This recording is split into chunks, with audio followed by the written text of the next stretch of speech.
Los caminos del silencio. Esos caminos podemos decir que son los textos de sabiduría y todo eso que es la naturaleza, la respiración. ¿Y cuál es la importancia de los textos de sabiduría para las sociedades de conocimiento, las nuevas sociedades, las sociedades dinámicas, para cultivar esa cualidad humana que es el silencio? En el primero, en el Caminos del Asombro, el primero de los silencios, ahí hice mucha insistencia en los textos de sabiduría, como mostrando, a ver, ¿qué nos está hablando Teresa de Jesús? ¿Qué nos está hablando Nisargadatta, los Upanishads, los textos budistas, los antiguos textos cristianos, Maestro Eckhart, Maestro San Juan? Todos esos antiguos textos, como para hacernos caer en la cuenta de lo que están hablando, cada uno en palabras y conceptos y símbolos propios de su época, de su lugar geográfico, de su mundo cultural, pero de alguna manera en ese libro a mí me encantó mostrar la confluencia total a ese trabajo de la interioridad, silenciando los demonios propios de cada época en sus lenguajes. Ahora diremos esas actitudes egocentradas, para abrirse a la vida, al misterio de la existencia, a Dios, al ser, a la presencia de lo que es, digamos lo que sea, ¿no? Hay muchos de esos textos, los lenguajes, por distancia cultural o lo que sea, nos puede resultar más difíciles, pero el simple hecho de rescatar su saber decir, su sabiduría, creo que nos aporta una cosa muy, muy, muy importante, que es sentirnos unidos a ese flujo de la humanidad en búsqueda.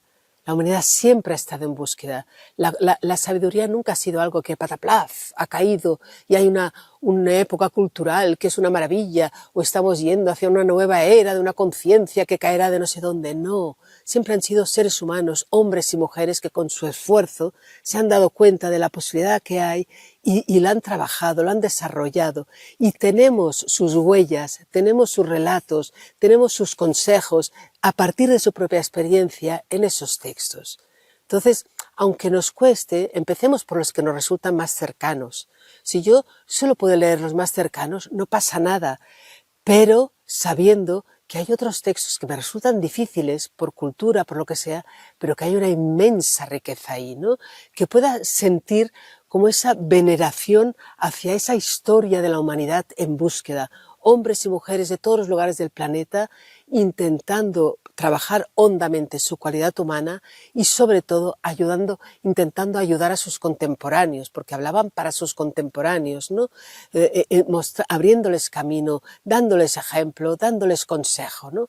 Esos consejos, algunos van muy supeditados a una época, pero siempre se pueden traducir, siempre podemos encontrar la clave de comprensión de, a esto lo llamaban esto, y aquí ahora lo llamamos tal.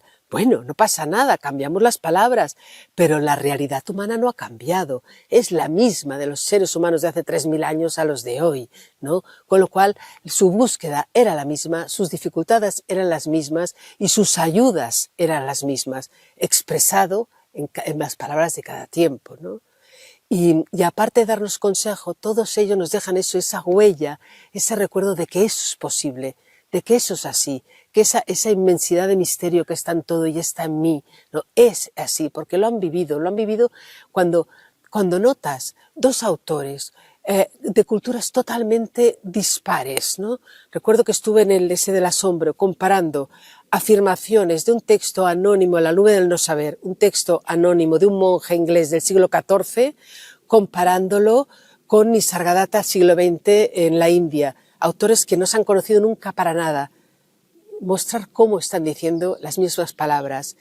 Y comparándolo también con Bram van Velde, un pintor holandés, me parece que era Bram, del siglo XX, que no sabía nada ni de uno ni del otro de esos textos, ¿no? Y estaba diciendo lo mismo desde su búsqueda, ¿no?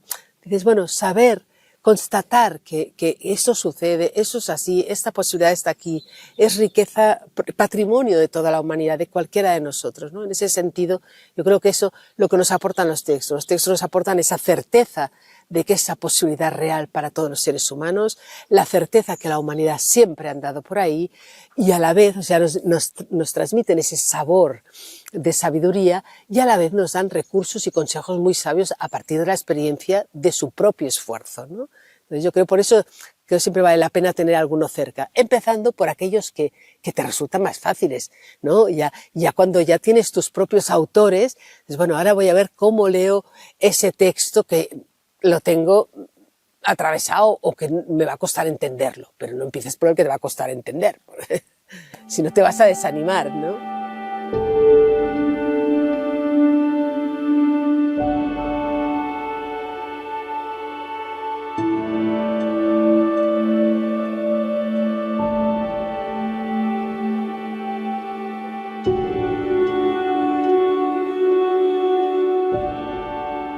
Geneviève Lanfranchi es una francesa, era una francesa del siglo XX. Bueno, la encontré un poco por casualidad, pero esta creo que bueno, me ha valido mucho la pena traducirla, buscar su obra, irla como desenterrando de los archivos hasta y a ver si con suerte algún momento u otro en algún tipo de PDF, lo que sea, o edición, puedo divulgarla.